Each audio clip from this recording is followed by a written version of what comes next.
চ্যানেলে আপনাকে স্বাগত। পরিপূরণ করা যায়, কিন্তু যদি আমাদের বিবেকের চিন্তা চেতনা বা আত্ম মননশীলতা থেকে আমরা বিচ্যুত হয়ে যাই, সৃষ্টিশীলতা থেকে, বৃহত্তম পরিসর থেকে, এর থেকে যদি বিচ্যুতি হয়, সেটা হানি হয়, ক্ষতি হয়। ক্ষতিটা এই জন্য হয় যে বৃহত্তম বা বিস্তার তার থেকে আমার স্খলিত হয়। আত্মচিন্তা ব্যতীত, আত্মচিন্তা ব্যতীত, সৃজনশীল কোন শুভ চিন্তা ব্যতীত আমাদের জীবনে যখন আত্ম চিন্তার বাইরে অন্য চিন্তাগুলি এসে ভর করে, তখন তাকে হানি বলেছেন। এবং পরের শব্দটা দিয়েছেন তৎমহসিদ্রম। দৃষ্টান্ত স্বরূপ দার্শনিকরা, আচার্যরা বলেছেন, একটি দরজা জানালা বদ্ধ রুদ্ধ ঘরের ভিতরে জানলার সেই ক্ষুদ্র ছিদ্র দিয়ে দেখবেন সূর্যের কিরণ, জ্যোতিটা খুব সুতীব্র হয়ে ঘরের ভিতরে প্রবেশ করে, করে কিনা? ঘরের দরজা জানলা বন্ধ, কিন্তু বাতায়ন জানলার ছোট্ট ছিদ্র দিয়ে ভাস্কর ভাস্কর সূর্যের কিরণ জ্যোতিটা এতভাবে প্রভাবিত হয়, পুরো ঘরটা আলোকিত হয় এবং স্তরণগুলো দৃশ্যমান হয়। খালি চোখেও ওই সূর্যের কিরণমালা ছিদ্র দিয়ে যেটা প্রকাশিত হচ্ছে ঘরের ভিতরে, তার ভিতরে যে স্তরণগুলো আছে, এগুলি খালি চোখেও দৃশ্যমান হয়।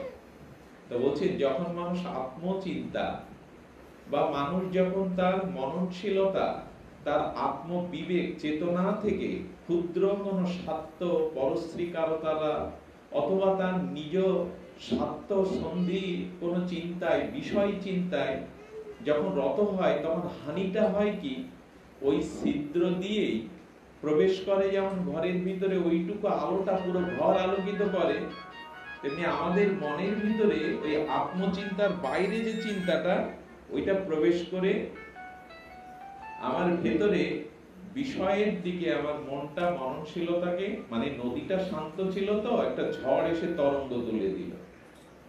নদীটা শান্তই ছিল, একটা ঝঞ্ঝাবাত ঝড় এসে তাকে তরঙ্গায়িত, বিক্ষিপ্ত করে দিল।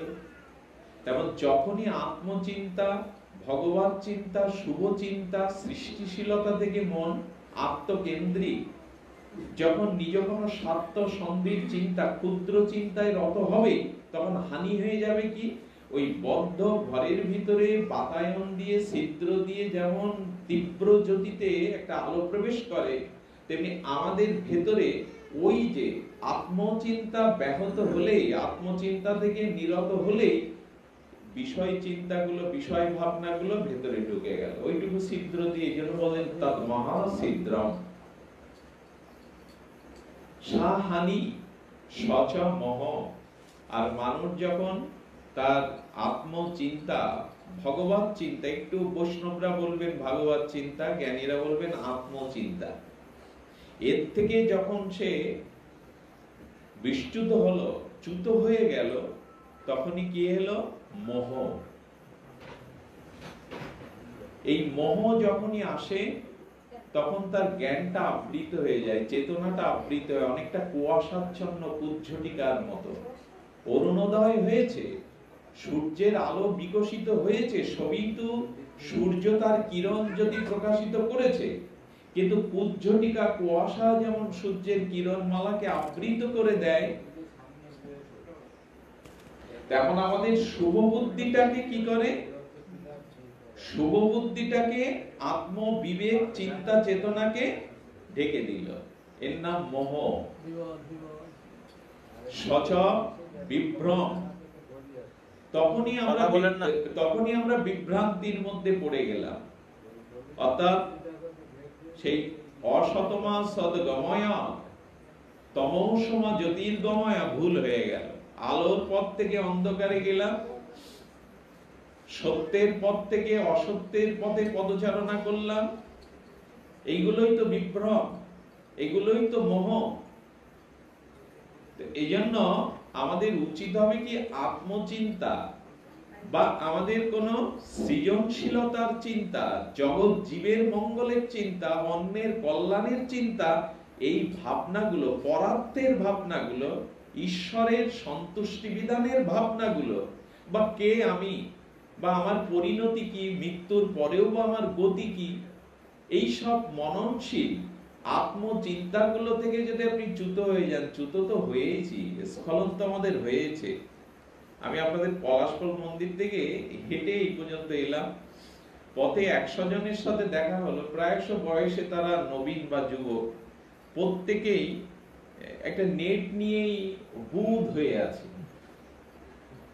তার মানে ওর ভিতরে তারা নিজেকে, মানে ওই যে ভ্রমর যেমন পদ্মের মধ্যে বসে, তো প্রস্ফুটিত পদ্মের মধুগন্ধে ভ্রমর আকুল হয়ে ব্যাকুল হয়ে সে বসে, আর সেই গন্ধে আমোদিত হয়ে সূর্য অস্তগামী হলে যেমন পদ্মের পাপড়িগুলো স্তিমিত হয়ে যায়, তখন ভ্রমর ওই আবেশে ওর থেকে আর বেরোতে পারে না।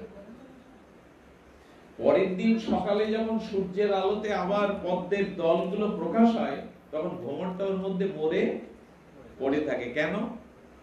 হলো, ভ্রমর, তোমার দন্ত শক্তির পরিচয় জানা আছে, শক্ত কাঠের গুড়িগুলো কালো ভ্রমর দেখবেন ভেদ করে।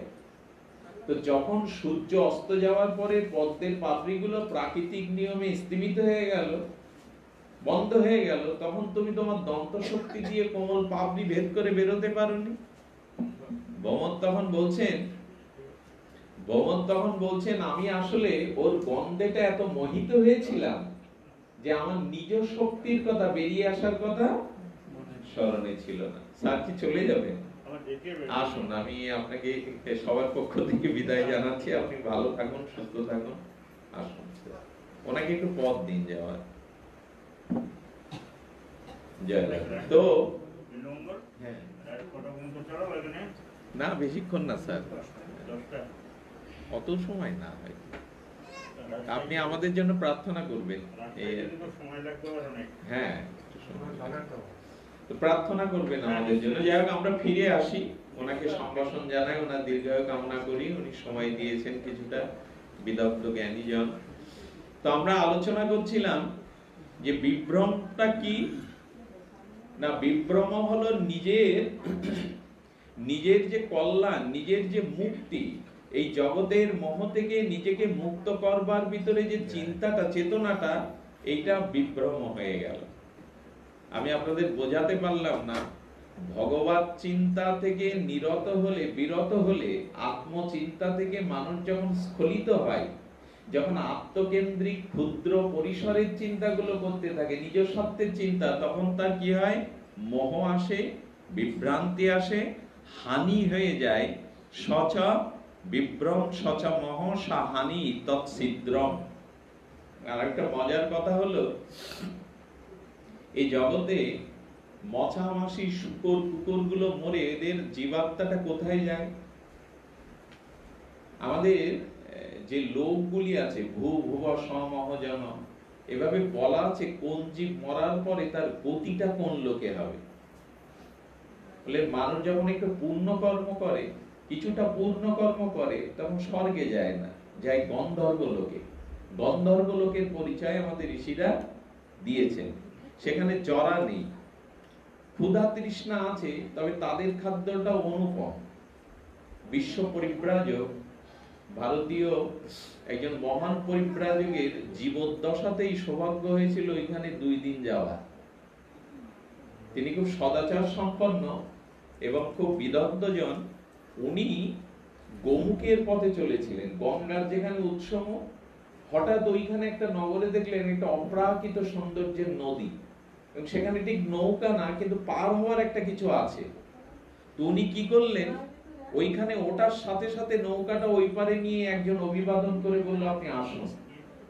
ওইখানে গিয়ে দেখে চারিদিকে সুরমূর্ছনা, অপ্রাকৃত সুরমূর্ছনা। সে সুর, এই পৃথিবীতে তেমন সুর, তেমন সুরালাপ রাগ রাগিনী হয় না। কারণ গন্ধর্ব লোকের উপাসনা একমাত্র সুর, এই পৃথিবী জগৎ বিখ্যাত যারা রাগ আলাপ করে, উচ্চাঙ্গ সঙ্গীতের যারা পৃথিবী বিখ্যাত, এদের জানতে হবে এরা গন্ধর্বলোক থেকে অভিশাপ হয়ে ফিরে এসেছে। বোঝা গেল কি? গন্ধর্ব বলে যে লোকটা আছে সেখানে রাগ রাগিনী সুরালাপ দিয়েই তারা ঈশ্বরের আরাধনা করে। এই জন্য আমরা বলি গন্ধর্ব কণ্ঠ। এই যারা পৃথিবীতে খুব জগৎ বিখ্যাত সুরালাপ করে, মানে বড় সঙ্গীতজ্ঞ যারা, এরা সব গন্ধর্বলোক থেকে হয়তো অভিশাপ নিয়ে বা ফিরে এসেছে। তো গন্ধর্বলোকে তিনি বললেন 2 দিন উনি ছিলেন। প্রথম দিন তাদের সুরালাপ শুনে উনি আনন্দে মূর্ছিত হয়ে গেলেন। ওকে একটা কি খেতে দেওয়া হয়েছিল অমৃতের মতো। 2 দিন পর বলল, জীবদ্দশায় এখানে কেউ আসতে পারে না, আপনি সৌভাগ্যক্রমে পরিব্রাজক এসে বসেছেন, আপনাকে ফিরে যেতে হবে। এই গন্ধর্বলোকে পুণ্য ছাড়া আসা যায় না, জীবদ্দশা থেকেও আসতে পারে না, আপনি এসেছেন বলে আমাকে পার করে দিন। ওই নৌকায় উঠে পার করে বললো, আপনার কোনো ইচ্ছা আছে? বললো, আমি গোমুখটা দেখবো, গঙ্গার উৎস মুখটা, যেটা সহজে দেখতে কেউ পায় না। সেই গোমুখটা দর্শন করিয়ে উনি অদৃশ্য হয়ে গেলেন। বিশ্ব পরিব্রাজক লিখেছেন সেইখানে যে খাদ্য সে অমৃতের মতো, এবং তাদের জরা ব্যাধি বার্ধক্য নাই। তারা সুরের সাথে সাথে মোহিত হয়ে আছে। গন্ধর্ব লোক একটু পুণ্য করলে দান ধ্যান তীর্থ পর্যটন গরিব দুঃখীর সেবা অন্নদান বস্ত্রদান, আপনার গতি হবে গন্ধর্ব লোক। আরো যদি একটু যাগ যজ্ঞ বেশি পুণ্য করেন, আপনার গতি হবে স্বর্গ পর্যন্ত। আর যারা ধ্যানী, যারা খুব আত্মজ্ঞানী, বলেন এরা কোন লোকে যাবে? বলেন এদের জন্য ব্রহ্মালোক। নিরাকার নির্গুণের যারা জ্ঞানীর উপাসনা করেছে তারা ব্রহ্মালোকে গেল। বলে যারা রাম ভক্ত রঘুপতি রাজীব লোচন নব দুর্বাদল শ্যাম রাম সীতার আরাধনা করে, বলে রাম সীতার আরাধনা করলে নিত্য যে অধৈর্য আছে সেই অধৈর্যতেই তাদের গতি হবে। বলে যারা লক্ষ্মী নারায়ণের উপাসনা করলো, যারা তাদের মনন চিন্তন অনুধ্যান করলো, বললো তারা বৈকুণ্ঠে যাবে। ওইখানে কুণ্ঠা নেই। বৈকুণ্ঠ মানে কোন জরা মৃত্যু ব্যাধি রোগ শোক নাই, বৈকুণ্ঠে যাবে। বললো আর কি হবে? বললো যারা রাধা মাধবের যুগল উপাসনা করলো, নিতাই গৌরের প্রেম সম্পদ হরিনাম আশ্রয় করলো, তারা যাবে নিত্য গোলক বৃন্দাবনে। জয় জয় নিতাই গৌর সীতানাথ পৃথিবীর আনন্দে হরি হরি বল। তো তাহলে স্বল্প পুণ্য করলে সে গেল গন্ধর্ব লোকে, একটু বেশি দান ধ্যান পুণ্য করলে সে স্বর্গ পর্যন্ত গেল। যারা জ্ঞানী, খুব জ্ঞানের চর্চা করে, তারা কোথায় গেল? তপলোকে গেল। যারা নির্গুণ ব্রহ্মের উপাসনা করে তারা সত্যলোক ব্রহ্মলোক পর্যন্ত গেল। যারা রাম সীতার উপাসনা করে ভক্ত, তারা গেল অধৈর্যরূপী সেই নিত্যলোকে, অধৈর্য উপরে আছে। যারা নারায়ণ লক্ষ্মীর উপাসনা করলো তারা গেল বৈকুণ্ঠে। যারা রাধা মাধবের প্রেম ভক্তির উপাসনা করলো তারা গেল নিত্য গোলক। এইগুলো কিন্তু আছে, কাল্পনিক নয়। ভারতীয় আর্য ঋষিরা তাদের সাধন উপলব্ধির দ্বারা এই স্তরগুলো, সেখানে কেমন পরিবেশ, কি সেখানে হয়, কি প্রাপ্তি বলেছে। তেমন করে আরেকটা বলা হয়েছে, যদি পাপ করি, যদি ভগবানকে ভুলে শুধু কপটতা, মিথ্যাচারিতা, কামনা, বাসনা, মোহগ্রস্ত হয়ে রূপ যৌবন জীবন নিয়েই আত্মসুখে কাটায়, বললে তাদের জন্য 28 প্রকারের নরক অবধারিত। শুকর কুকুর গুলো মরে, তাদের আত্মা উদ্ধগতি হতে পারে না। ভূলোক ছেড়ে, এই ভারী বাতাস ভূলোক ছেড়ে তারা উদ্ধলোকে যেতে কি হয় এদের আত্মাগুলো? শুকর কুকুর মরে এদের আত্মা কোথায় যায়?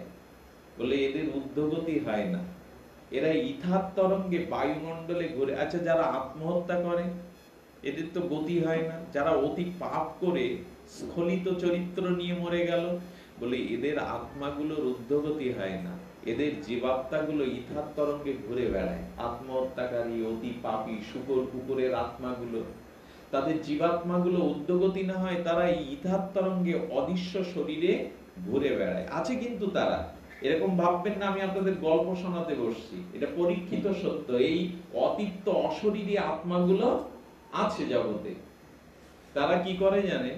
যেই আপনি ভগবানের চিন্তা ভুলে গেলেন, সৎ চিন্তা ভুলে গেলেন, আত্মচিন্তা ভুলে গেলেন, ওই যে দরজা জানলা রুদ্ধ ঘরের যেমন জানলা ছিদ্র দিয়ে আলোটা তীব্র বিকিরণ দিয়ে ঘরে প্রবেশ করে, যেই ভালো চিন্তা, মঙ্গল চিন্তা, ঈশ্বরের চিন্তা ভুলে গেলেন, সেই ওই ছিদ্র দিয়েই ওই অশরীরী অপবিত্র আত্মা যারা অদৃশ্য শরীরে জীবাত্মা ঘুরে বেড়াচ্ছিল, ওরা ওই ছিদ্র দিয়ে, অর্থাৎ ভগবত চিন্তা যারা করছে না, আত্মচিন্তা যারা করছে না, নিচু চিন্তা যারা, পাপ চিন্তায় পরায়ণ, ওদের ওই লোমকূপের ভেতর দিয়ে, নিঃশ্বাসের ভিতর দিয়ে অশরীরী অপবিত্র আত্মাগুলো তার শরীরের ভিতরে প্রবেশ করছে। প্রবেশ করে কি করে জানেন? তার যে অতিপ্ত বাসনা ছিল, কুবাসনা, ভোগ বাসনা, ওইগুলো আপনার শরীরকে কেন্দ্র করে সে পূরণের চেষ্টা করে। এই জন্য মানুষ মাঝে মাঝে এমন হীন কাজ করে পরে চিন্তা করে, এই কাজ আমার দ্বারা হলো, আমি করতে পারলাম এই কাজটা, কে করায় তাকে? আসলে ওই যে অতিপ্ত অশরীরী আত্মাটা সুযোগ খুঁজছিল কোন একটা আশ্রয় নিয়ে তার কর্মটা সে করবে। এই জন্য বেশিরভাগ মানুষ দেখবে যারা খুব কুচিন্তা করে, ঈশ্বর চিন্তা করে না, যাদের সৎসঙ্গের যোগ নাই, এরা এখন মানসিক রোগগ্রস্ত হয়ে যাচ্ছে। বিকৃত চিন্তা তাদের ভিতরে। এই যে এখন খুনগুলো হয়, নারী নির্যাতনগুলো হয়, এগুলো সুস্থ মস্তিষ্কে হওয়ার কথা। যাদের মস্তিষ্ক সুস্থ, সুস্থ চিন্তা হওয়ার কথা, আসলে কুচিন্তা করতে করতে, ভোগ করতে করতে, কামনা বাসনায় নিমজ্জিত হতে হতে ওই অশরীরী আত্মাগুলো সুযোগ খোঁজে এমন একটা অপবিত্র শরীর যার ভিতরে গিয়ে সে তার অভিষ্ট কাজটা, আপনি ভাবছেন আমার কাজ আমি করছি, আপনি মনে করছেন আপনার, না, আপনি করছেন না, ওই অশরীরী অতৃপ্ত আত্মা আপনার ভেতরে গিয়ে, এটা গাল গল্প নয়, এটা দার্শনিক বিচারে সত্য। আত্মা কিন্তু আছে, অনেক অশরীরী আত্মা, কত আত্মা আছে। এই আমার শরীরের ভিতরে এখন কত আত্মা আছে জানি? কৃমি গুলোর ভিতরে আত্মা নেই? কৃমি কীট গুলো শরীরের ভিতরে, ওদের ভিতরে তো আত্মা। কত আত্মা যাতায়াত করে ঘুমিয়ে পড়লে নিঃশ্বাসের সাথে লোমকূপের ভেতর দিয়ে। এই জন্য বলেন একটু সৎ চিন্তা করা ভালো, একটি ঈশ্বরের নামটা স্মরণ করা ভালো।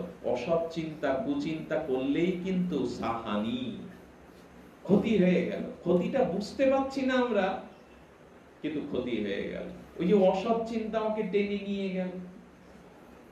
অর্জুন বলছেন কৃষ্ণকে, ভগবানকে, প্রভু পাপ করতে আমি চাই না, পতনের পথে যায় না, কিন্তু আমার ভেতরে কে পাপ দেবতা জোর করে যেন আমাকে, আমার নিজের চেষ্টার বাইরে কে যেন জোর করে আমাকে ভোগের পথে, পাপের পথে নিমজ্জিত করে। অর্জুন বলছেন এই পাপ শরীরটাকে, এই পাপ দেবতাটাকে। কৃষ্ণকে প্রশ্ন করছেন অর্জুন, আমি পাপ করতে চাই না, আমি স্খলন মন্দের পথে, ধ্বংসের পথে যেতে চাই না, আধারের পথে, কে যেন জোর করে আমার ভেতর থেকে আমাকে টেনে। এই প্রশ্ন তো এখন আমাদের করতেই হবে। আর ভগবান তখন বলছে, কামেশ ক্রোধেশ রজোগুণ সমদ্ভাব। তোমার ভিতরে যখন কামনা জাগলো, কাম, ভোগের চিন্তা জাগলো, প্রবৃত্তির চিন্তা জাগলো, অসৎ চিন্তাগুলো জাগলো, তখনই কি হলো? এই রজ এবং তমগুণ অপদেবতা হয়ে তোমাকে জোর করে, তোমার বিবেককে, তোমার চেতনাকে তারা রুদ্ধ করে তোমাকে নিয়ে এলো। কথাগুলো বোঝানো গেল না, বোঝাবার মতো পাণ্ডিত্য, দার্শনিক বিচার তো নাই। তো ভাগবত বলছে হানি হয়ে যাবে, ক্ষতি হয়ে যাবে। আচ্ছা, বহু মূল্যবান ধনরত্ন রাশি নিয়ে সমুদ্র বক্ষে একটা নৌকা চলেছে। এখন সমুদ্রের বক্ষ মাঝে কোন একটা, সেই বাঁশ হোক বা কোন একটা শলাকাও হোক, নৌকাটা 1 ইঞ্চি পরিমাণ ছিদ্র হয়ে গেল আঘাত লেগে। পুরো নৌকাটার মধ্যে তো ওইটুকু ছিদ্র, কি হবে? নৌকাটা দাঁড়াবে না ডুবে যাবে?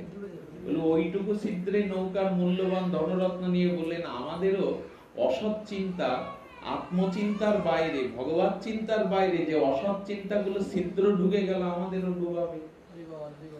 আমাদের মননকে, শুভ চিন্তাকে ডুবিয়ে নিমজ্জিত করবে। এই জন্য মানুষের এখন শুভ বুদ্ধি, শুভ বোধ, আত্মবোধ বিলুপ্ত প্রায়।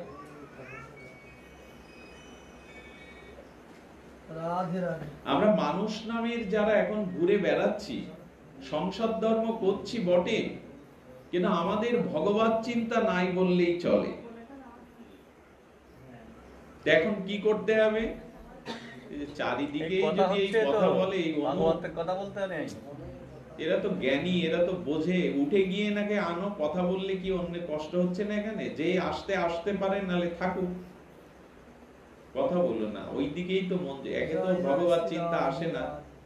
মোবাইলটা সবাই সাইলেন্ট করুন। একটু অনুগ্রহ না করলে, কৃপা না করলে, এভাবে যদি আমরা অন্য কাজ নিয়েও এখানে ব্যস্ত থাকি, তাহলে আমাদের সব ভুলিয়ে গেল।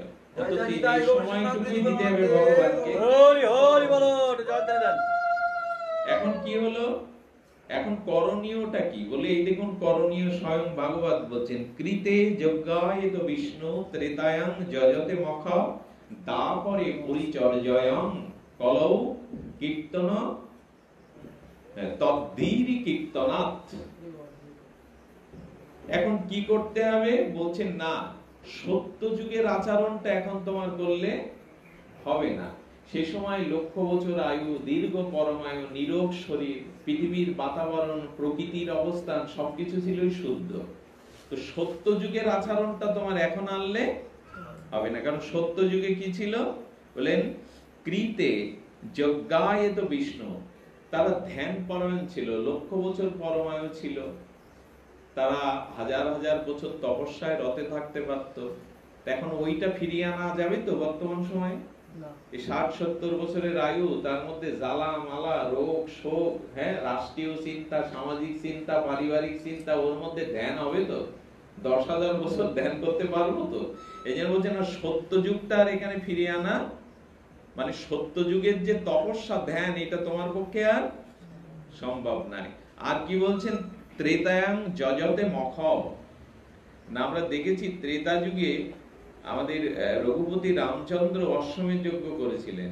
একটা অশ্ব পৃথিবী পরিভ্রমণ করবে, তাকে বাধা দিলে যুদ্ধে পরাস্ত করে অশ্বটা জয় পতাকা নিয়ে আসবে। এটা সম্ভব তো এখন বিশ্ব জয় করা এভাবে? কে কম নিধিরাম সর্দার, হ্যাঁ, অস্ত্র নেই, খাপ নেই, তার ঘোড়া ছেড়ে দেবে? 100 কলসি ঘি ঢালতে হবে, অশ্বমেধ গোমেধ বললেন ওই যজ্ঞেও ফিরে যাওয়ার।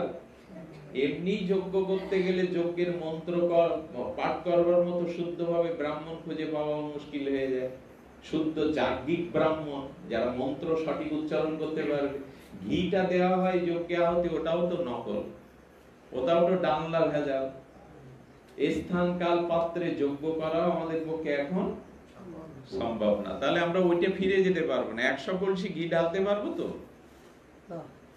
আগেকার দিনে শুনেছি প্রাচীনদের মুখে যজ্ঞের পরপরই মেঘ হয়ে বৃষ্টি নামতো। এগুলো আমিও দেখেছি ছোটবেলায়। তাদের নিষ্ঠার সাথে যজ্ঞ করলে সঙ্গে সঙ্গে হয়তো মেঘ হয়ে জানিয়ে দিত তোমার যজ্ঞটা ঈশ্বর গ্রহণ করেছে, যজ্ঞেশ্বর। এইটা ফিরে যেতে আমরা এখন আর পারবো না। দাপরে পরিচর্যায়ং, আমাদের এই কলিযুগের আগে যে দাপর যুগ, ওইখানে ছিল পরিচর্যা, অর্থাৎ ভগবানকে 5 বার ভোগ লাগাতে হবে, ষোড়শোপচারে তার অর্চন করতে হবে, সে সংসার করবে, চাকরি ব্যবসা ছেলে মেয়ে সামলাবে, না ঠাকুর ঘরে পড়ে থাকবে সে ঘন্টার পর ঘন্টা। এটাও এখন সম্ভব।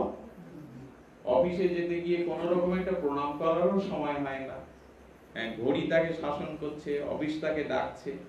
এখন ওই পরিচর্যা 10 ঘন্টা করে আপনি করতে পারবেন? আর পরিচর্যা 1600 উপচার কি সেটাও আমরা অনেকেই জানি না। পঞ্চোপচার, 10 উপচার, 1600 উপচার বলেন। তাহলে কি করতে হবে?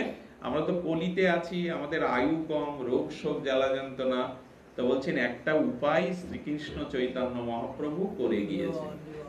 বড় কাতর আমাদের, বড় এই জীবগুলোকে দেখে ভগবানের খুব দয়া হয়েছিল। বলি এরা পারবে না, এরা তপস্যাও পারবে না, এরা ওই 100 কলসি ঘি পুড়িয়ে অশ্বমেধ গোমের যজ্ঞও করতে পারবে না, আর এরা ঠাকুর ঘরে 2-10 ঘন্টা বসে ষোড়শোপচারে অর্চন করাও এদের সম্ভব না। তবে এই জীবগুলোর জন্য শ্রীকৃষ্ণ চৈতন্য মহাপ্রভু কৃপায় করুণায় অবতীর্ণ হয়ে বললেন, বাবা তোরা কিছু করতে পারবি না, আমি ভগবান, আমি সর্বজ্ঞ, আমি জেনেছি তোদের অল্প আয়ু, তারপর তোদের মনের স্থিরতা নেই। 2 ঘন্টা 1 ঘন্টায় মানুষ এক জায়গায় বসতে পারে না মেরুদণ্ড সোজা করে।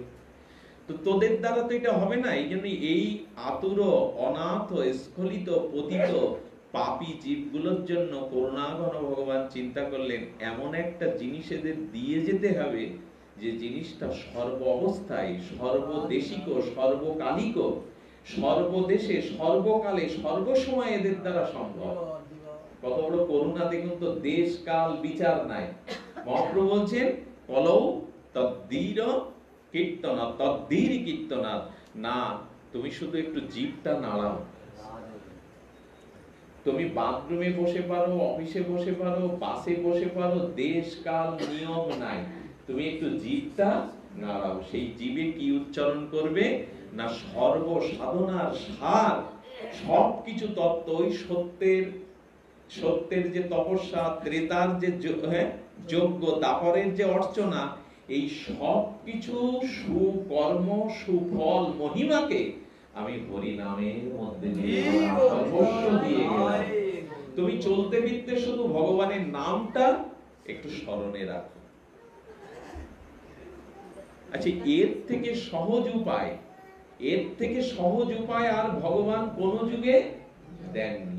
এখানে দেশের নিয়ম নেই, কালের সার্বকালিক, সার্বজনীন, সার্বদেশিক। আশ্চর্য হতে হয়, মহাপ্রভু কোন সূচি অসুচি বলেন এরা পারবে না। এরা সবসময় ধুতি পরে, তিলক নিয়ে, কণ্ঠে মালা নিয়ে হরিনাম করবে, এই সুযোগ এদের নেই।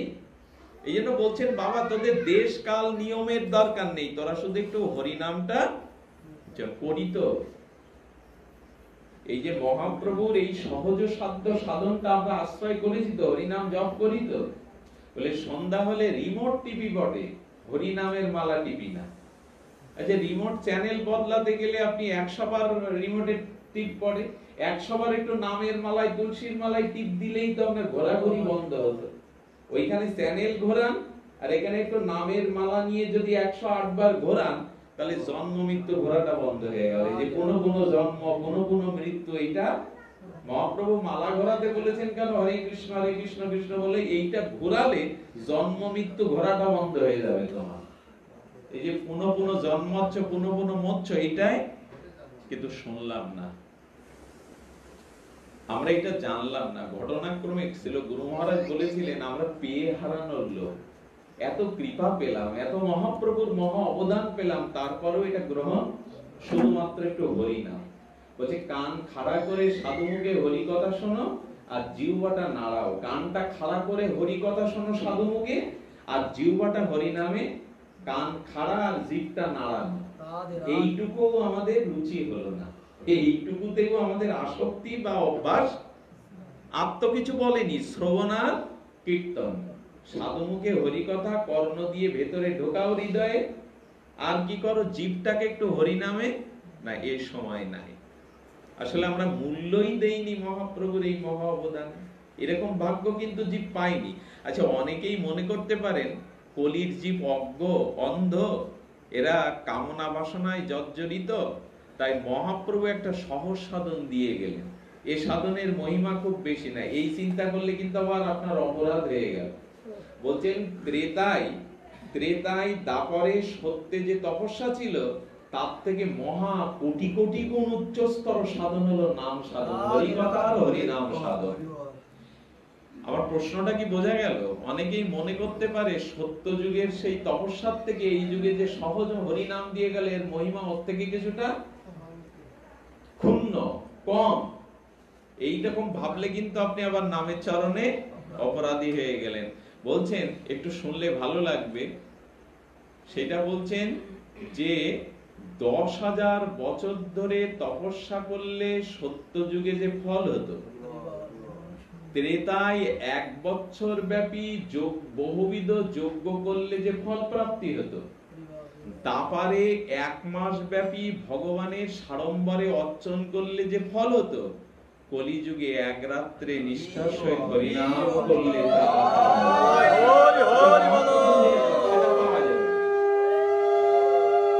কোথায় 10,000 বছরের তপস্যা, কোথায় 1 বছরের যজ্ঞ, কোথায় 1 মাসের ভগবানের অর্চন, 1 রাত্রে একটু হরিনাম হরিকথা শুনলে মহাপ্রভু বলছেন তার সেটা প্রাপ্ত হয়ে যাবে।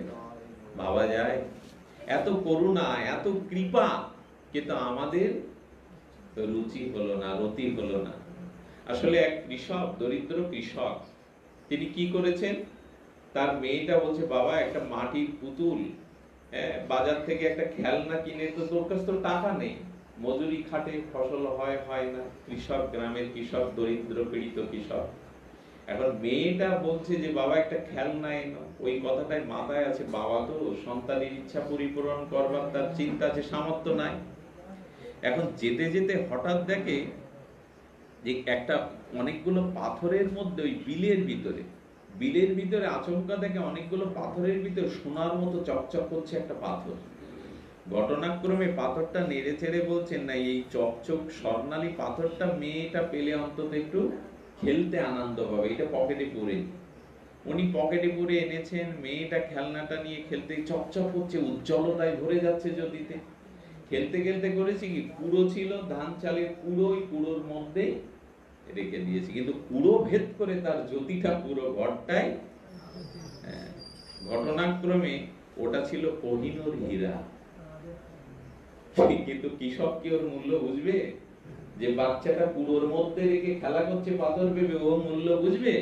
বুঝবে না। ঘটনাক্রমে বিধাতার ইশারায় ওই পথ দিয়ে একজন কে যাচ্ছিলেন, জোহরি, খুব পাকাপোক্ত জোহরি একটু জলতৃষ্ণায় ওই গরিব কৃষকের বারান্দায় গিয়ে যখন একটু জল চাইছে, হঠাৎ দেখে কুড়োর মধ্যে দিয়ে সেই জ্যোতি প্রবাহ সেই ঘরটা জ্যোতিতে ভরে গেছে। বললেন, বাবা ওইটা কি? বলে, একটা খেলনা পাথর, মেয়েটা খেলতে খেলতে কুড়োর মধ্যে রেখে দিয়েছে। সঙ্গে সঙ্গে বলছে, ওটা আনো তো আমার কাছে। ওটা আনার পর জোহরি তো পাকা, উনি বুঝতে পেরেছেন সাধারণ জিনিস না, এ রাজভান্ডারেও, সম্রাটের ভান্ডারে ওই কোহিনূর হীরা নাই।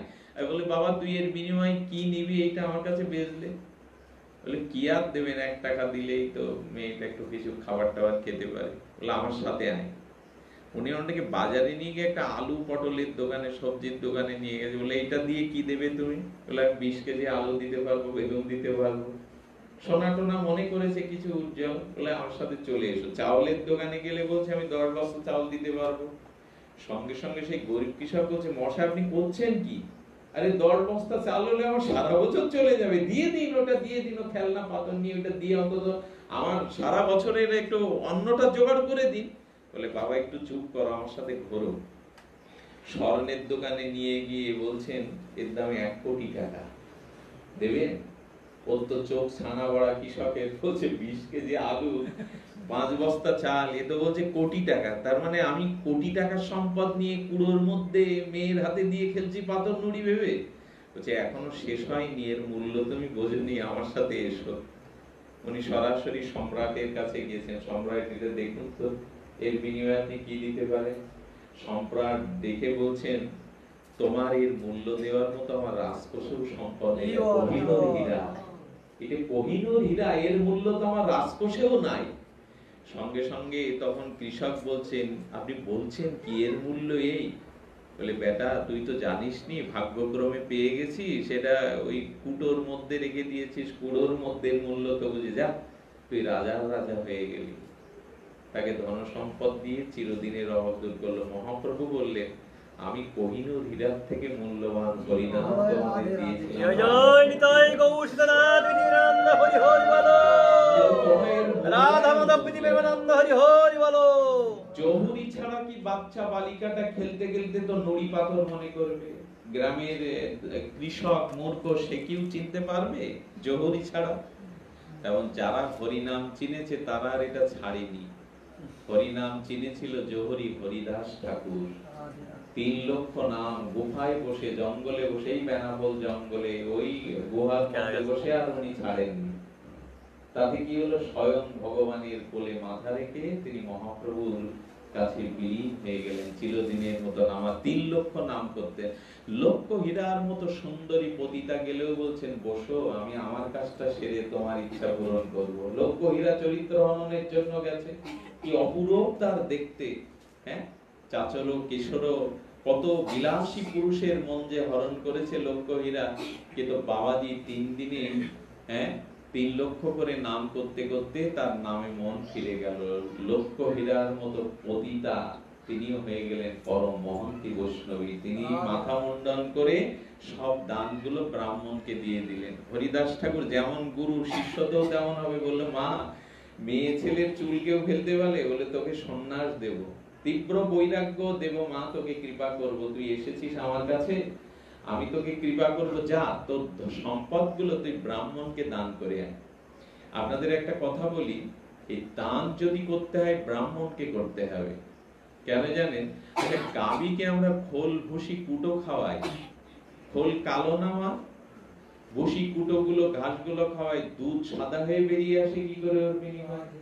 বলে নিয়ে জগতে যদি সৎ ব্রাহ্মণকে কেউ কিছু দান করে, সেটা ঘুষের পয়সা হোক বা পাপের পয়সা হোক, ব্রাহ্মণকে যদি দান করা যায়, তাহলে ব্রাহ্মণেরও ক্ষমতা আছে ওইটা শুদ্ধ করবার। এটা ব্রাহ্মণদের ঈশ্বর প্রদত্ত। মানে দানের বেলায় ব্রাহ্মণ দানের এত মহিমা কেন জানে? আপনি ওইখানে চা দেবেন ওটা পবিত্র করতে। আসলে বিষয়টা কি, ময়ূর কি খায়? সরসিপ খায় তো ময়ূর। আচ্ছা, সাপটা যখন ময়ূর ভক্ষণ করে, সাপের ভিতরে তো বিষ আছে, বিষাক্ত সাপ, ওই বিষটার ভিতরে ক্রিয়া করে না, প্রতিক্রিয়া করে না? বলো ময়ূরের স্টমাকে, পাকস্থলীতে এমন একটা ক্ষমতা আছে, ওখানে ছোটখাটো অল্প একটু বিষ গেলেও হজম করতে পারে। তেমন আপনার যে পয়সাটা আপনি মনে করেছেন এটা সৎ না, ওইটা ব্রাহ্মণকে যদি দান দেন, তাহলে ব্রাহ্মণ ওটা ওই কি বলে ইংরেজিতে পিউরিফাই, ওইটা করে নিতে পারবে। এই জন্য ব্রাহ্মণকে আপনি দান দিতে পারবেন। ওই দান আপনি যেই হোক ওইটা দিলে তার হজম করার ক্ষমতা এটা আছে। বললেন যা মা তুই ব্রাহ্মণকে দান করে আয়। এই জন্য দানের অগ্রভাগের অধিকারী হলো ব্রাহ্মণ। তাদের যা দিন ওইটা পবিত্র হয়ে যাবে। তো লক্ষ্যহীরা দান করলেন। তবে বৈষ্ণবরা এই বেলায় একটু একটু মাথা নিচু করবে। বৈষ্ণবরা আবার সব দান নেবে না। ব্রাহ্মণকে এটা দেওয়ার কথা বলা আছে। আশ্চর্য, গরুকে দেবেন খোল, ভুসি, কুটো ও দুধ হয়ে ফিরিয়ে দেবেন। তো ব্রাহ্মণকে কিছু দিলে সেটা হজম করে ওরা মঙ্গল বার্তা বয়ে দিতে পারে। ব্রাহ্মণের ঈশ্বর প্রদত্ত এই ক্ষমতাটা আছে। তো লক্ষ্যহীরা দান করে পরম মহন্তী হয়ে গেল। তাহলে কি হলো? পরশপাতর চিনতে পেরেছিল হরিদাস। আমরা ওটা এত বলা হচ্ছে মানুষকে এইভাবে ব্যাখ্যা, তারপরও হরিনাম সে নেবে না। কতটা দুর্বুদ্ধি হলে, কতটা মস্তিষ্ক বিকৃত হলে এমন সহজ সুন্দর সাধন। আচ্ছা, মহাপ্রভু তো ব্রাহ্মণ কুলে এলেন না? তো তিনি কি করলেন? তিনি কিন্তু দৈন্য ভূষতি হয়ে হরিনামকে আশ্রয় করলেন। আমরা অনেকেই বলি কি না আমার এই মন্ত্র সেই মন্ত্র, তো বলছেন কলিযুগে হরিনাম ছাড়া আমাদের আলাদা কোনো কল্যাণ হতে পারে না। এই জন্য আপনাদের দয়া করে বলি, জগতে এখন বহু মত, বহু পথ আমাদের সামনে। এক একজন আলোচক, এক এক মতের লোক এসে আমাদের এক একটা সংজ্ঞা দিয়ে দেয়, এক একটা পথের কথা বলে দেয়। বলুক, সব পথই সত্য, সব মতের ভিতরেও সত্যতা আছে। যার যেমন রুচি, জ্ঞানী জ্ঞানীর দিকে যাবে, যোগী যোগীর দিকে যাবে, কর্ম কর্মীর দিকে যাবে, ভক্তি যাদের আছে তারা ভক্তির দিকে যাবে। পথ তো অনেকগুলো খোলা, কিন্তু একটা পথে আপনাকে উঠতেই হবে, সেটা হলো হরিনাম আশ্রয়। আপনি যেই হন, ব্রাহ্মণ ক্ষত্রিয় বৈশ্য শুদ্ধ, আপনি জ্ঞানী যোগী ধ্যানী যাই হন, আপনাকে হরিনামে আসতে হবে। কারণ হরিনামে প্রাপ্তিটা বিশেষ করে এই কলিযুগে আমাদের মহান প্রাপ্তি। এই জন্য বলছেন যথাযথ হরের নাম কীর্তন স্থিত নারকা তথা তথা হরির ভক্তি মুক্ত হস্ত দিব্যং যশৌ। কি বলছেন ভাগবত? নারকী জীবগণ যেমন যেমন ভাবে হরিনাম সংকীর্তন করেন, তেমন তেমন ভাবে তারা হরিভক্তি অবলম্বন করে স্বর্গে এবং বৈকুণ্ঠেও গমন করেন। যদি পতিতও হয়, মহা পাপী দুরাচারীও হয়, সেই নারকী জীবগণ যদি হরিনাম আশ্রয় তারা করে নিষ্ঠার উচিত সহিত, তবে অবধারিত তিনি বৈকুণ্ঠে বা স্বর্গ গমন করবেনই করবেন। যদি দৃষ্টান্ত চোখের সামনে দেখতে চান তো অজামিলের দৃষ্টান্ত দেখুন। এই মণিপুত্র ব্রাহ্মণ পুত্র বারবনিতা বিয়ে করলেন, চুরি ডাকাতি কোনোটাই বাদ দিলেন না, মরার সময় জম এসে হাজির, নারায়ণ বললেন, তো সে উদ্ধার হয়ে গেল।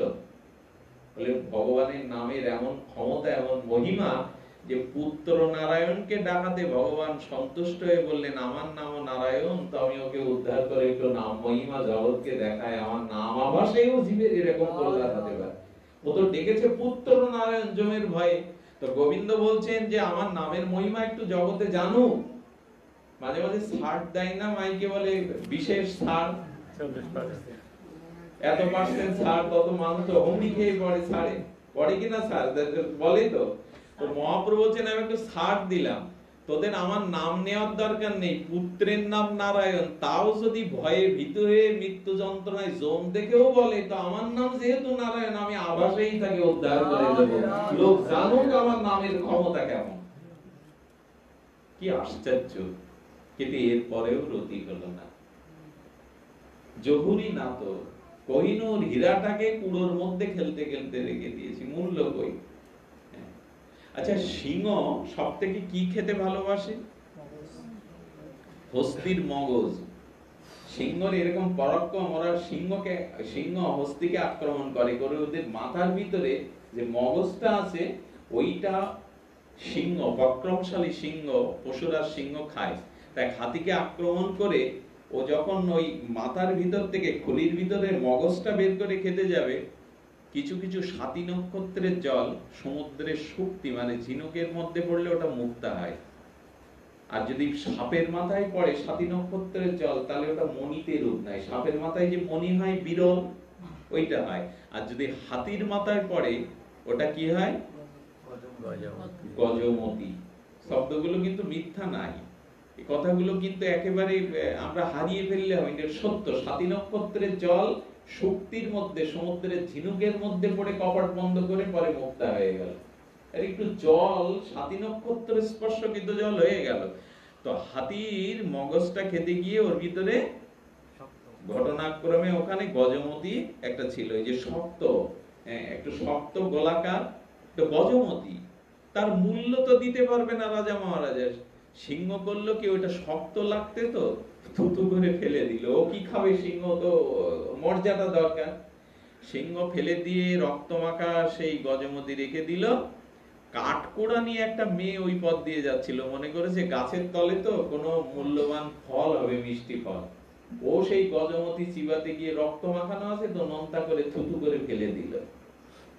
যদি বুঝতো বালিকাটা, যদি কাঠুরিয়া বালিকা যদি বুঝতো এটা গজমতি, ফেলে দিতে পারতো। সিংহ কি ওর মূল্য বুঝবে? বুঝবে না। কিন্তু ওখানে জহুরি যদি কেউ আসে উনি বুকে করে আদর করে নেবেন, তেমন আমরাও চিনতে পারলাম না।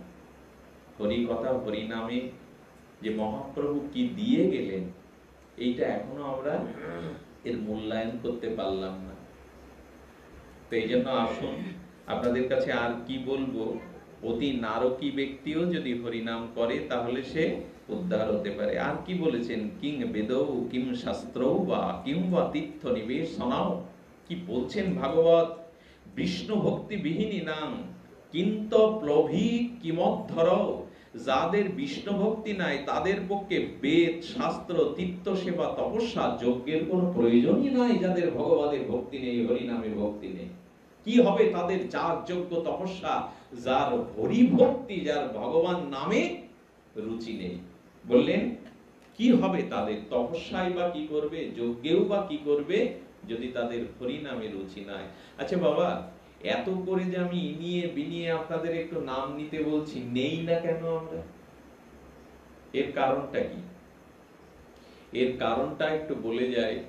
এর কারণটা হলো, আচ্ছা একটা লোহার শলাকা বা তারে কাটা বা পেরেক, ওটা যদি জলের মধ্যে ছেড়ে দেন, ও জলের অন্ত গতি পর্যন্ত যাবে কিনা? বিনা বাধায় চলে যাবে তো। আচ্ছা ওই জলটা শীতলীকরণে যদি বরফ হয় আর বরফের উপর তারে কাটাটা দেওয়া যায়, ঢুকবে এর ভেতরে? যদিও বা একটু ক্ষত হবে, দাঁড়িয়ে যাবে, বরফ একটু নরম, কিন্তু লোহার মধ্যে ছেড়ে দিলে যাবে তো? হাতুড়ি দিয়েও ঠুকলে লোহার মধ্যে যাবে তো? আসলে সৎসঙ্গ না করতে করতে, ভগবত কথা শ্রবণ না করতে করতে, সাধু সঙ্গ না করতে করতে, শুধু সংসার, স্ত্রী, পুত্র, বিষয়, আশায়, কর্ম, এর পেছনে দৌড়াতে দৌড়াতে আমাদের হৃদয়টা লোহার মতো শক্ত হয়ে গেছে। এখন হরি নামের পেরেক যতই বিল্লমঙ্গল ঠুকুক ঠিক দিয়ে চলে যায়। লোহাতে যাবে কি করে পেরেক? কাদা বা জল হলে ভেতর পর্যন্ত চলে যেত। আমাদের হৃদয়টা হয়ে গেছে পাষাণ। তার মানে কি? রাস্তায় দাঁড়িয়ে মানুষ 2 ঘন্টা লেকচার শুনতে পারে, ফুটপাতের লেকচার। আমি দেখেছি অনেক লোক দাঁড়িয়ে গান বাজনা হচ্ছে, নানান রকম কথা হচ্ছে, ওই শুনবে। কিন্তু হরি কথা শুনতে গেলেই মাজা বেঁকানো, আর পাচ্ছি না, ঘড়ি দেখছে বারবার, চলে যেতে হবে। এইটুকু সময় তার এখানে নাই। তারপরে দেখবেন বন্ধু বান্ধবের চায়ের আড্ডা বসে, তাস বা দাবায় বসে কখন রাত 1টা বেজে গেল খেয়াল নেই। ওইখানে টি-20 ম্যাচ দেখতে গিয়ে, সিরিয়াল দেখতে গিয়ে ওই সময়ের হিসাব কেউ, যত সমস্যা হলো হরিনাম নিয়ে পড়লে হয়তো জীবনী আসবে, নালে ঘুম আসবে। হরি কথা বেশিক্ষণ বললে ব্যর্গলতার কারণ কি, ওইটা পাষাণ হয়ে গেছে, ওর ভিতরে তারে কাটাটা এখন শলাকাটা ঢুকানো যাচ্ছে না। আরেকটা জিনিস হয়েছে, সাধু সঙ্গ না করতে করতে, হরিনাম না করতে করতে অবাস হয়ে গেছে। অবাস বুঝেন তো? ডাক্তার অপারেশনের আগে ওই জায়গাটা কি করে নেয়, এখন যখন কাটা ছেঁড়া রক্তারক্তি সেলাই করে রোগী বুঝতে পারে না। আমরা হরিনাম না করতে করতে, সাধু সঙ্গ না করতে করতে আমাদের চিত্ত বিবেকটা অবাস হয়ে গেছে। এখন বিল্বমঙ্গল কেন, ব্রহ্মা এসেও যদি কাটা ছেঁড়া করে, আপনাদের ব্রহ্মা এসেও যদি কাটা ছেঁড়া করে, তাহলে কাজ দেবে? অবাস করে কাটলে বোঝা যাবে রক্তারক্তিটা? আমরা সব হয়ে গেছি অবাস, কামনার চিন্তা, বাসনার চিন্তা, সংসার চিন্তা হয়ে গেছি অবাস। এখন আসুন, ফিরে আসুন। ফিরে আসুন মানে আপনারা ফেরারই লোক, আপনারা বিদগ্ধ জন না হলে আসতেন না। ফিরে আসুন, ফিরে আসুন, শুধু একটু ভগবানের নামটা নেন। অন্য কিছু করা আমাদের পক্ষে এই যুগে বিড়ম্বনা হয়ে যাবে। এই জন্য মহাপ্রভু বারবার বলছেন, শোনো মিশ্র, কলিযুগে নাহি তপযোগ্য, যে জনা কৃষ্ণ ভজে তার মহাভাগ্য। অতএব গৃহে তুমি কৃষ্ণ ভজ গিয়া, খুঁটিনাটি করি হরি একান্ত। সমস্যা থাকবে, গ্লানি থাকবে, সংসারে অশান্তি থাকবে, খুঁটিনাটি ওগুলো থাকবে জীবনে। খুঁটিনাটি পরিহরি একান্ত হইয়া, সাধ্য সাধন তত্ত্ব যা কিছু সম্বল, হরিনাম সংকীর্তনে মিশাল সকল। আমি হরিনামের মধ্যেই সব দিয়ে গেলাম, হরিনামের মধ্যেই। আচ্ছা, যদি বলেন বিল্বমঙ্গল, হরিনাম তো এখন বানের মতো বইছে, 24 প্রহার, 16 প্রহার, 8 প্রহার, 56 প্রহার। তোমরাও তো দেখি মালা নিবে, হরে কৃষ্ণ টিপতে থাকো সারাদিন। তোমাদের তো দেখি তো কাজ হচ্ছে কই না। একবার হরিনামে যত ভাব হরে, এইসব খুব বলি আমরা, কাজ হচ্ছে কই? বলে হ্যাঁ, হরিনাম নিতে হবে, কিন্তু 10টা অপরাধকে মুক্ত হয়ে নিতে হবে। আকাশে চাঁদ উঠেছে নীল নীলিমায়, কিন্তু কালো মেঘ হলে শ্রাবণের দিনের মতো কিন্তু চাঁদের কিরণ দেখা যাবে কি? জ্যোৎস্না দেখা যাবে? তেমন হরিনাম হরিনামের জায়গায় আছে, আপনাকেও ফল দিয়ে দেবে। মাঝখানে একটা কালো মেঘ উঠেছে, এটা অপরাধের মেঘ। যদি অপরাধ থাকে, তাহলে কোটি জন্ম হরিনাম করেও আপনি ফল প্রাপ্তি। কথাটা কিন্তু এইখানে একটা মূল্যবান কথা বলছে, আপনাকে অপরাধ শূন্য হয়ে কৃষ্ণ নাম নিতে হবে, তাহলে এক নামেই আপনার পাপ ক্ষয় হয়ে যাবে। ওই যে বললাম, চাঁদ উঠেছে, চন্দ্রিমা আছে, কিন্তু কালো মেঘ ঢেকে দিয়েছে। প্রথম অপরাধটা কি? আমি 10টা অপরাধের কয়েকটা আপনাদের বলে যাই, অপরাধগুলো মুক্ত হয়ে হরিনাম নেন। প্রথম অপরাধ হলো ভগবত ভক্তের নিন্দা করা। কিন্তু এখন তো আমাদের জিহ্বা চুলকায়। 4-5 জন এক জায়গায় বসে যদি প্রসঙ্গ ওঠে, তবে সাধু নিন্দা না করতে পারলে, 2-1 জন পান খায় জানেন, একবার পানের টোবলাটা এখান থেকে ফেলে না, একটা ফেলে দেয় আর একটা প্রবেশ করায়। তো পান একজন বলছেন, পান নিতে গিয়ে 4-5 রকমের কটু বের করছে, ছোট ছোট কটু। বললাম, বাবা এইগুলো কি? তা বললেন, বাবা শুধু ঘাসের মতো লাগে, শুধু মানে জর্দা মশলা এগুলো না দিলে তো একটু রসবোধ হয় না, এগুলো ভালো লাগে না। আমাদের জিহ্বাটার এখন ওই মশলা দরকার। এক জায়গায় বসলেই ভক্ত নিন্দা, সাধু নিন্দা ছাড়া, ওই কথা ছাড়া কি বলবো, কথা চলে আসবেই। বললেন না, ভগবত ভক্তের নিন্দা করলে আপনি নামের চরণে, কারণ ভক্তরাই তো নাম বিতরণ করছেন।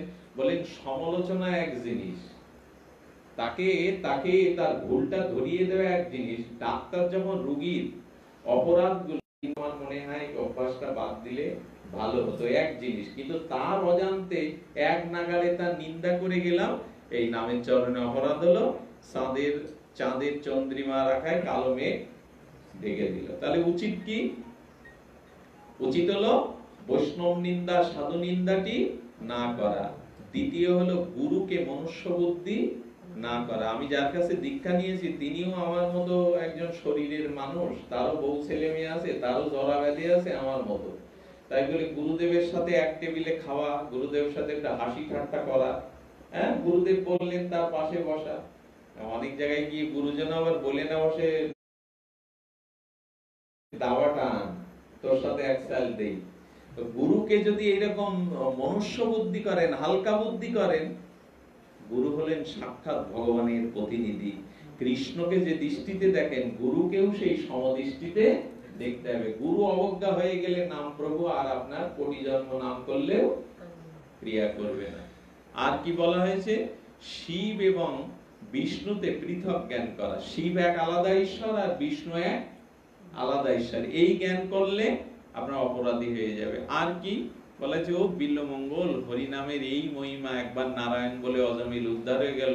নামের এত মহিমা না, ও মানুষকে এই মুখ করবার জন্য একটু অতি প্রশংসা যদি এইরকম ভেবে বসেন যে এই যে নামের সম্পর্কে যে কথাগুলো বলা হচ্ছে এটা অতি প্রশংসা, অপরাধ হয়ে গেলে এরকম ভাবলেই ভাবে না অনেকেই এই যা বলছে এটা কি ঠিক? হরি নামে কি এরকম মহিমা? যদি এরকম প্রশংসাবাদ মনে হয়, অতিরিক্ত প্রশংসা করা হয়েছে, আপনি অপরাধী হয়ে গেলেন। আর কি? নাম বলে পাপে প্রবৃত্তি। হ্যাঁ, আমি তো প্রতি সপ্তাহে পলাশপুর মন্দিরে যাই, ইস্কন মন্দিরে যাই, আমি তো একাদশী করি, প্রতিদিন 16 মালা জপ করি। আমি ভেতরে ভেতরে একটু অর্ধেক পাপ করলে ওটা প্লাস মাইনাস হয়ে যাবে, হরি নাম করলে পাপ দূর হয়, এই ভেবে ভেতরে ভেতরে পাপটাও চালিয়ে যায়, আবার হরি নামটা আগে গিয়ে বসি, হইহুল্লোড় করি। বললো নামের দ্বারা পাপ স্খলন নাই, এই বুদ্ধিতে পাপে প্রবৃত্তি হলে তার সব থেকে জঘন্য অপরাধ চলে আসে। আমরা কিন্তু করিটা তাই। আমি বিল্লমঙ্গল এত হরি কথা বলি, এত হরি নাম করি, আমি একটু অর্ধেক পাপ করলে ক্ষতি নেই বলে ওই জড়িয়ে গেলেন। তো এইগুলো হলো নাম অপরাধ। এগুলো যদি থাকে তাহলে আপনি খাদে পড়ে গেলেন, আর উঠতে 3-4 হাজার ফুট ওই পাহাড় থেকে পড়ে গেলে যেমন খানখান হয়ে যেতে হয়, এই অপরাধগুলো এমনি করে। আর কি বলছেন? না, যারা সদ্গুরুর আশ্রয় গ্রহণ করেনি, যারা যা বলে তা আচরণ করে না, যাদের ভিতরে সদাচার নেই, যাদের ভিতরে সদ্গুণ নেই, যাদের ভিতর ত্যাগ নেই, আছে লোভ, লালসা, যশ, খ্যাতির প্রতিষ্ঠা, বলো তাদের মুখে হরিনাম শুনেও এগোনো যাবে না। শুদ্ধ ভক্তের মুখে শুনতে হবে। যারা আচরণ করে, যারা সদ্গুরুর আশ্রয় গ্রহণ করেছে, যাদের জীবনে নির্মল চরিত্র, যারা নামকে যথাযথ শ্রদ্ধার সহিত অর্চন করে, এরকম শুদ্ধ নির্মল চরিত্র, তার মুখে হরিনাম শুনলে, হরি কথা শুনলে কাজে দেবে, নাহলে সবার মুখে হরি কথায়, হরি নামে ক্রিয়া করবে। এইটুকু বললাম। এখন প্রেমানন্দ দুটো কথা বলে আজকের পাঠ বিশ্রাম করছে। আমাদের রাধা